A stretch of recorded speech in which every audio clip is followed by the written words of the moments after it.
আসসালামু আলাইকুম দর্শক মণ্ডলী, আজকে আপনাদেরকে আমি দেখাবো কিভাবে 12 মাসি থাই কাটিমন আমের গাছের পরিচর্যা করতে হয়। আপনারা ভিডিওটা ধৈর্য সহকারে দেখবেন, তাহলে বুঝতে পারবেন যে 12 মাসি থাই কাটিমন আমের কিভাবে পরিচর্যা করতে হয়। আজকে 7 সেপ্টেম্বর 2024 সাল। তো দর্শক, ধৈর্য সহকারে আমার সঙ্গে থাকবেন, আমি বিস্তারিত আপনাদেরকে পর্যায়ক্রমে দেখে দেবো আর কি। আপনারা দেখতে পাচ্ছেন যে এই আমের গাছের ডালগুলা কাটা, দেখেন ভালো করে লক্ষ্য করে দেখেন, প্রায় গাছের ডাল কাটা। এই ডালগুলা আমি নিজেই ইচ্ছাকৃতভাবে কেটে দিলাম, বা কাজ চলতেছে তো এই জন্যই কেটে দিলাম যে এই কাটিমন আমের গাছ আমি খুব ঘন ঘন করে রোপণ করছিলাম। ঘন ঘন করে রোপণ করার উদ্দেশ্য যে এই কাটিমন আমের গাছ সহজে বড় হয় না, 12 মাসি আম, পর্যাপ্ত আম ধরে, এই কারণে এই গাছগুলো একটু ঘন ঘন করে রোপণ করা হয়েছিল। তো দর্শক মণ্ডলী, আপনারা এই কাটিমনে বাগান করতে চাইলে অবশ্যই গাছগুলো ঘন ঘন করে গাঁড়বেন। আর যখন আপনার গাছের বয়স 5 বছর 6 বছর হয়ে যাবে, তখন গাছের ডাল কাটে দিবেন।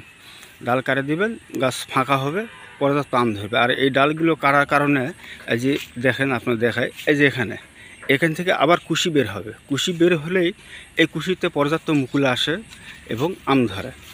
আর আপনারা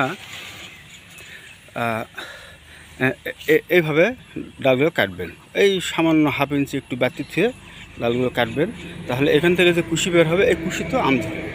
আর যখন এই গাছের ডালে লাগে যায়, তখন স্প্রে করার সমস্যা, আম পাড়ারও সমস্যা, আবার পরিচর্যা করা অনেক সমস্যা হয়। এই জন্যে এই ডালগুলো এরকম করে কেটে দিলাম। গাছ অনেক ফাঁকা ফাঁকা হয়ে গেলে এখন, আর কিছুদিন পর মুকুল আসবে। আর এই যে কাটা ডালগুলো থেকে কুশি যখন বের হবে, তখন অবশ্যই স্প্রে দেবেন। স্প্রে দিলে পোকা আসবে না, আবার পচারি আসবে না, গাছগুলো সবল থাকবে। আর এই গাছগুলোতে একটু খাদ্য দেওয়া লাগে। থাই কাটিমন এই আম গাছে একটু পর্যাপ্ত খাদ্য খায়, যেমন আপনার বোরন, ফসফেট, পটাশ, এই ধরনের সার হালকাভাবে ব্যবহার করবেন। দর্শক মণ্ডলী, আবার দেখা যায় অনেকে বলে যে একটা গাছে আমি 8-10 প্রকারের কলম লাগাবো। তখন আপনারা যে কোনো গাছ, যেটাতে কলম লাগাবেন, যে কোনো গাছ আপনারা এইভাবে কাটবেন। এইভাবে কাটার পরে দেখা যায় এখান থেকে কুশি বের হবে, অসংখ্য কুশি বের হবে। যে কুশিটা শক্তিশালী, সেই কুশিটা তা আপনি আবার অন্য গাছের কলম বা ছাউন লাগা পারবেন। তো দর্শক মণ্ডলী, আমার এই গাছগুলোর বয়স প্রায় 5 বছর হয়ে গেছে। আমি পর্যাপ্ত আম পেয়েছি এবং আমার লাভও হয়েছে।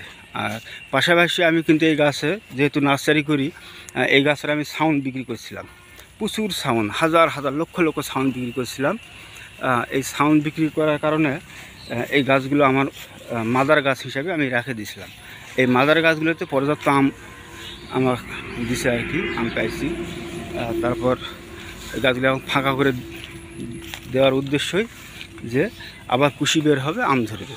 তো আজকে এই পর্যন্তই। আপনারা ভালো থাকবেন, আর আবার দেখা হবে আগামী কোনো ভালো ভিডিও নিয়ে আপনাদের সামনে হাজির হব।